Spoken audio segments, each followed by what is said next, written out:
3, and we're going to be following the story of Moses and the burning bush. So, from the story, we're going to be explaining basically what it looks like to respond to God's call in our life and how fear can sometimes hold us back from all the opportunities God has for us. So we'll each be explaining one step of this process, and I'll be starting that off. So if you have your Bibles, open it to Exodus 3, and we'll start in verse 2. It says, "There the angel of the Lord appeared to him in a blazing fire from the middle of a bush. Moses stared in amazement. Though the bush was engulfed in flames, it didn't burn up. 'This is amazing,' Moses said to himself. 'Why isn't that bush burning up? I must go see it.' When the Lord saw Moses coming to take a closer look, God called to him from the middle of a bush, 'Moses, Moses.' 'Here I am,' Moses replied. 'Do not come any closer,' the Lord warned. 'Take off your sandals, for you are standing on holy ground.'" Wow, this is quite a dramatic scene to imagine. I mean, personally, if a flaming ball of fire appeared to me, I would be absolutely terrified and scared, just as Moses was. But this encounter is actually a lot more relatable than it seems to the fear that we have in our lives. And it actually reminds me of a story back in elementary school. I don't know if you guys have had this experience, but the principal's office was like the scariest thing of like all time. Like nothing was worse than getting called down to the principal's office.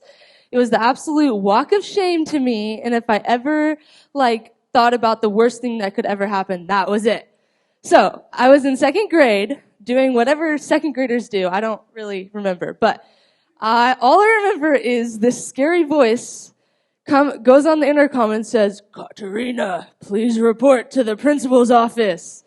It probably wasn't that scary, but it felt like that, and my life flashed before my eyes. I thought, this is the end, this is bye, I'm going to heaven after this, so long to everyone, I'm gone. So I got up, and I felt all the eyes on me, and I walked down, and just all the, anxiety and fear started flooding my head. Because I had this fear of the unknown. I didn't know what was lying ahead. I didn't know what was in store when I walked into that office. And whether it's a calling from God or a calling on an intercom, it is human nature to automatically feel fear when we don't know what lies ahead. And just like how I felt fear walking in the principal's office, I was thinking to myself, why me? I'm not the bad kid. I'm not the one who should be doing this. And I think that's so similar to Moses' experience and encounter with God. Because in verse 11 it says, "But Moses protested to God, 'Who am I to appear before Pharaoh? Who am I to lead the people of Israel out of Egypt?'" And fear and doubt is normal, and that's something that we can't avoid when we're being called on. But we have to let God's call outweigh all of our temporary emotions in that moment. Because God is so much bigger than all of it. We have to be like Moses, and the first thing he says to God is, "Here I am." Obedience to God sounds like telling God, "Here I am." And it's being confident enough in our Creator that the doubts and the fears and the scared thoughts don't hold us back from pursuing his call in our lives. Sometimes I imagine obedience to God being accomplishing the impossible and doing all these things, but really it looks like surrender. I think this is the hardest part of God's call, because whether this is a job change or a relationship he's urging you to cut off, or an increase in giving that you just don't feel financially capable of, we have to come to God and take off our sandals and say, "Here I am. I'm going to say yes to you because I know that your plan is far, far greater than anything I could ever do on my own." So when my focus is on God, I realize that I can do anything with him. And it relates to a time at the end of high school where I was growing more and more uncomfortable with the people I was letting influence me. And it took me a long time to move past living for other people's approval. I really struggled with that because it's just a status chain in high school. But when I finally realized that God's approval of me was so much greater, I found so much freedom in him when I could just let go of all the other opinions in my life. And I was able to move on from a really unhealthy friend group. So there's so many different parts of the Bible that actually show us what happens when we choose our own path and ignore God's call. And let me just tell you, it's not good.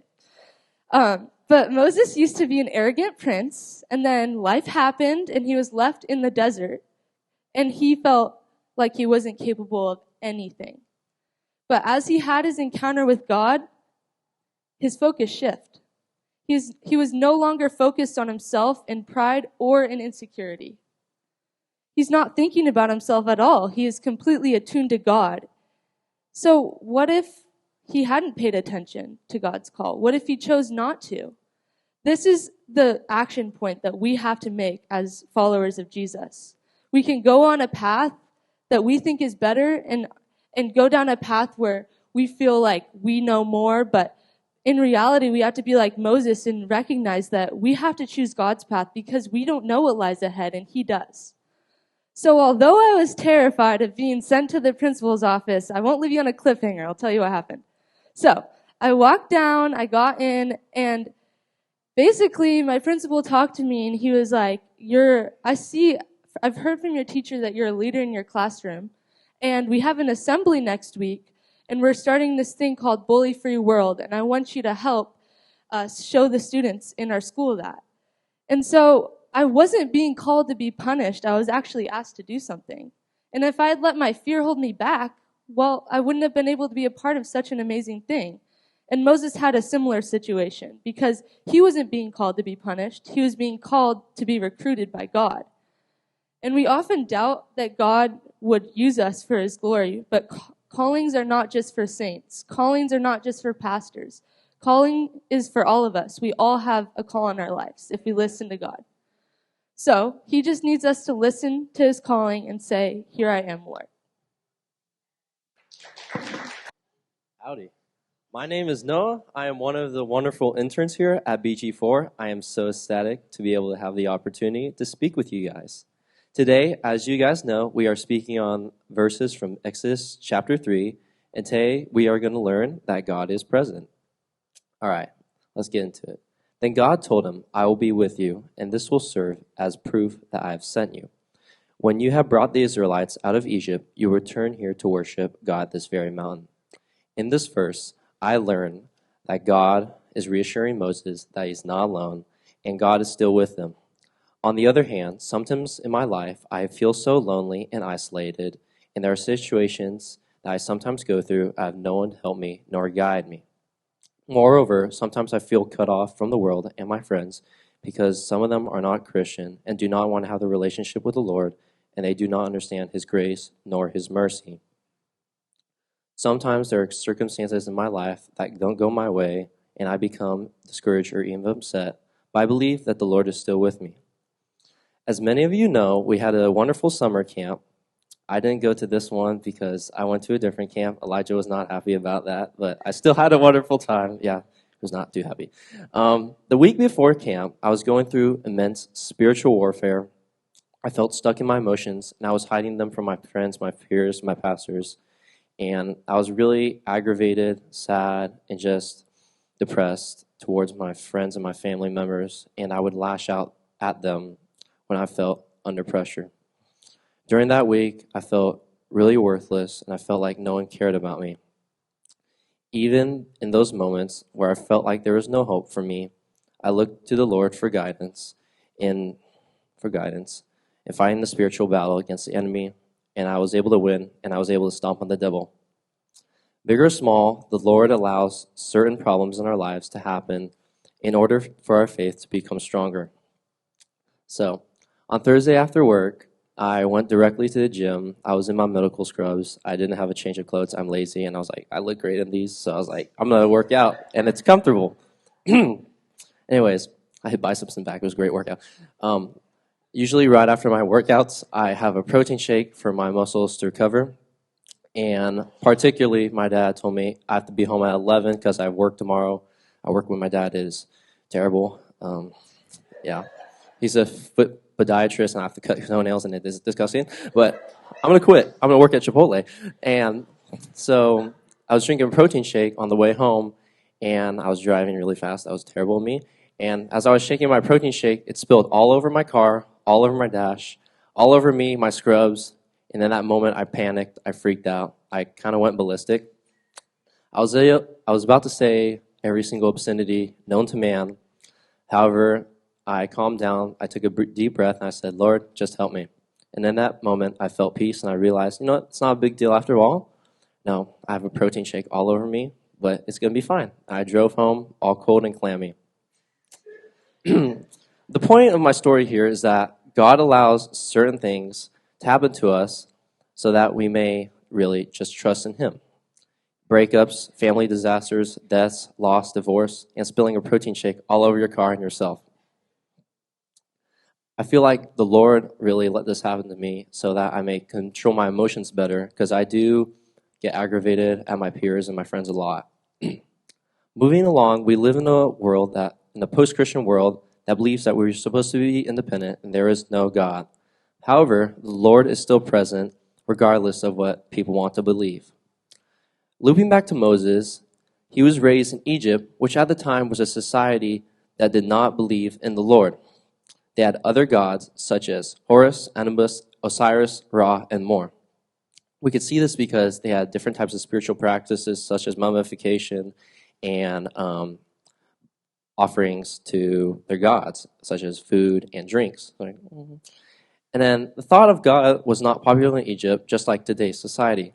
However, God is still present.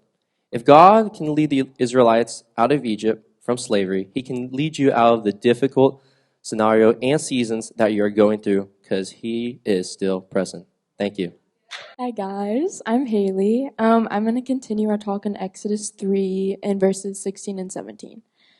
Go assemble the elders of Israel and say to them, the Lord, the God of your fathers, the God of Abraham, Isaac, and Jacob, appeared to me and said, I have watched over you and have seen what's been done to you in Egypt. And I have promised to bring you out of your misery in Egypt into the land of the Canaanites, Hittites, Amorites, Perizzites, Hivites, and Jebusites, a land flowing with milk and honey. I think those two verses are they're just so good. Like, when you read them, I feel like the main point is God sees you, right? I'm going to give a little background from these two verses. So Moses was born an Israelite, right? And during these times, Israelites were slaves. And so the Pharaoh ordered all the little boys to be killed. So Moses was sent down a river, and later on he was found by the Pharaoh's family, and they didn't know that Moses was an Israelite at that time. So he was born and raised as royalty. And later on, Moses killed a slave owner, and then he had an identity crisis, and he ran away, and now he's in the desert where the video took place. So verse 16, go assemble the elders of Israel. Even though Moses went through all those things, God is still I am going to use you. I'm going to use you for good. And even if you don't feel qualified, you're going to be used, even if you don't see it right now. And I don't think God wouldn't tell him to do something that he didn't think he was capable of. And I think these verses remind me a little bit of my story and my journey with God. So I have struggled personally with a lot of fear, mental health, suicidal thoughts, anxiety, and ever since I was little, I've struggled with these things. And it was a scary place up there. But once I found God and I really started pursuing Him and just letting Him be a part of my life, He has put a new hope in me. And even through that dark time, He saw me every step of the way, and He was with me even though I didn't realize it in those moments, right? And I think He's helped me, and He's helped me grow, and He's healed me, and it's been so amazing. And the things you've gone through don't make you any less qualified to say yes to God. It doesn't have to be mental health. It can be financial issues, family issues, divorce, whatever it is. Don't let the fear of saying yes to God hold you back. I think God has placed so many opportunities in front of me where I'm just God, I do not feel qualified to do this. Why would you ask me to do this? And even through the fear and anxiety, I said yes to God. For example, I started a club called FCA at the high school, and it's Fellowship of Christian Athletes. So it's where a bunch of us come together and we read God's word during Tiger Time. And we talk about what stands out to us, what's going on in our lives. And at first, not a lot of us opened up to each other. But as the meetings kept going, people started talking about like their personal issues and how God has just been moving in their lives. And during the last meeting, it was really cool. So one kid told the whole group, he was like, at the beginning of these clubs, I didn't really know God. I didn't know my faith. And as I started coming, I started opening up and like seeing my faith in a new way, seeing God in a new way. And in that moment, I was like, God, this is why I've said yes to you. Like, you've done this amazing thing. You've bared so many fruits from me saying yes. And even if you don't see it in that moment, like, God's plan is so much greater, like Kat and Noah have been saying. And I just encourage all of you to say yes, even if you don't feel qualified. So as I close, I want to remind you guys to tell God, like, lay your fears at his feet and say, Lord, here I am. Like, I know you're present in this moment. I trust you. I trust that you see what's going on in my life. And so even though I don't know where this is going to lead, I'm going to say yes to you. And I'm going to do this and set my fears aside and just thank you, Lord. Thank you for everything. And yeah.